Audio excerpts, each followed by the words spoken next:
साहित्यकारों की धरती रही है। और जब हम देश के बौद्ध साहित्य के क्षेत्र में, हिंदी साहित्य के क्षेत्र में गहन अध्ययन की बात करते हैं तो यहाँ के ही बहुत जो सुप्रसिद्ध साहित्यकार थे, राघे राघव की जो रचनाएं हैं वह हम सबको एक नई दिशा देती है। और हम लोग उनके नाम पर विश्वविद्यालय में एक नई शोध पीठ को भी बढ़ावा देने का कार्य करने जा रहे हैं। इसलिए मैं आज इसकी सबसे पहले यहां घोषणा करने जा रहा हूं। उनके नाम पर ये बनेगा। यहां के नौजवानों को इस क्षेत्र में कार्य करने का एक अवसर प्राप्त होगा। बौद्ध साहित्य के बारे में, तिब्बती साहित्य के बारे में उनका जो अध्ययन है उसको जानने का अवसर प्राप्त होगा। और आजमगढ़ अपनी एक नई छवि के साथ आगे बढ़ता हुआ दिखाई देगा। अभी आपने देखा होगा मंच पर हम लोगों ने तमाम लाभार्थियों को सम्मानित किया।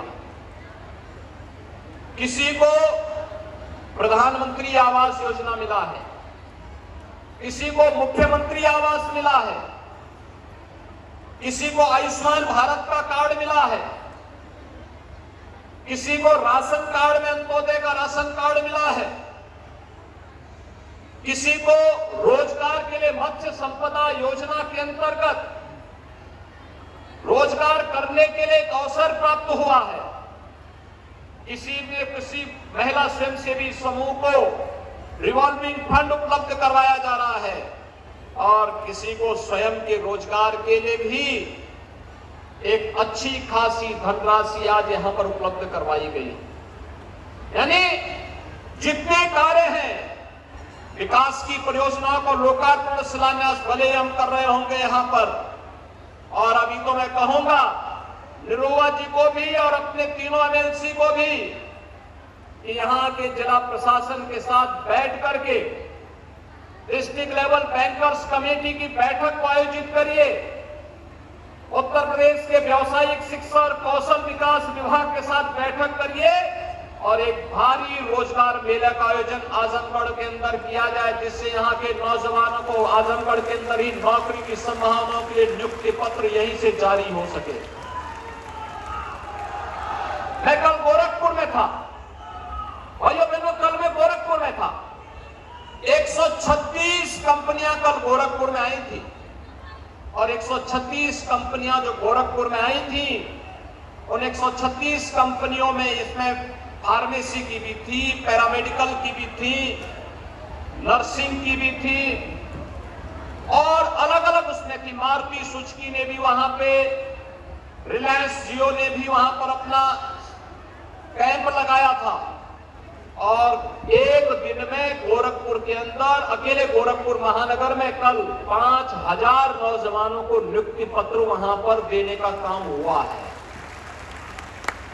हम लोगों ने विगत 5 वर्ष के दौरान 5 लाख नौजवानों को सरकारी नौकरी दी। आज सरकारी नौकरी की जब बात होती है तो भाइयों बहनों, कोई किसी के साथ भेदभाव नहीं कर सकता। आज हमारे उत्तर प्रदेश के नौजवानों के साथ कोई भेदभाव नहीं कर सकता। नौजवान को उसकी योग्यता के अनुरूप नौकरी देना ये सरकार का कार्य है, सरकार ने किया। जो भी नौजवान आया उसको हम लोगों ने सरकारी नौकरी के साथ जोड़ने का काम किया। उसकी प्रक्रिया है, उस प्रक्रिया के साथ जुड़ा, उसने नौकरी प्राप्त की, उसके साथ कोई भेदभाव नहीं हुआ। 1 करोड़ 61 लाख प्रदेश के नौजवानों को रोजगार की संभावनाओं के साथ जोड़ा। प्रदेश के अंदर कानून व्यवस्था की बेहतर स्थिति ने आज प्रदेश के अंदर रोजगार की संभावनाओं को आगे बढ़ाया। व्यापक पैमाने पर 1 करोड़ 61 लाख नौजवानों को नौकरी मिली।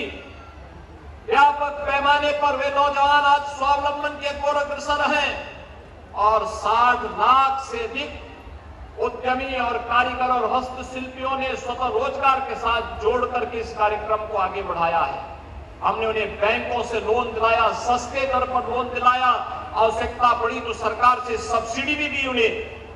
मुख्यमंत्री अप्रेंटिसशिप की योजना दिलाई कि विश्वविद्यालय, महाविद्यालय, पॉलिटेक्निक, इंजीनियरिंग कॉलेजेस में पढ़ने वाले जो हमारे छात्र हैं, अगर वह उद्योग के साथ जुड़ते हैं आवश्यक नहीं कि हर परिवार की आर्थिक स्थिति एक जैसी होगी। जो कमजोर परिवार के लोग हैं, फीस नहीं है, हम उसको उद्योग के साथ उस नौजवान को सब जोड़ेंगे और मुख्यमंत्री अप्रेंटिसशिप योजना के अंतर्गत उस नौजवान को एक निश्चित मानदेय सरकार भी उपलब्ध कराएगी और उद्योग भी उपलब्ध कराएगा। वह पढ़ाई नहीं करेगा, उद्योग में काम भी करेगा, अपना प्रोजेक्ट वर्क भी आगे बढ़ाता जाएगा और उसके सामने आजीविका का संकट भी नहीं खड़ा होगा। वो कहीं भी जाएगा, देश और दुनिया के अंदर उसे सम्मान मिलेगा।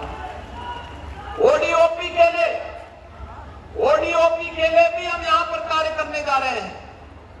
वन डिस्ट्रिक्ट वन प्रोडक्ट, आपने देखा होगा, अभी मुझे यहां के जिलाध्यक्ष ने और यहां के सांसद जी ने एक जनपद एक उत्पाद की जो ब्लैक पोट्री है वो मुझे भेंट की, मंत्रियों को भेंट की।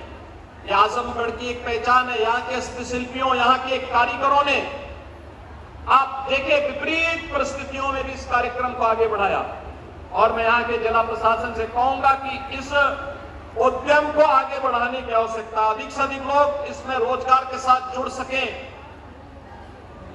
इन्हें फ्री में मिट्टी मिल सके। जहां हमें व्यवस्था देनी होगी वहीं कॉमन सर्विस सेंटर के माध्यम से इन्हें तकनीक उपलब्ध कराना, इनके लिए मार्केटिंग की व्यवस्था कराना, इन्हें हर प्रकार की सुविधाओं से युक्त करना।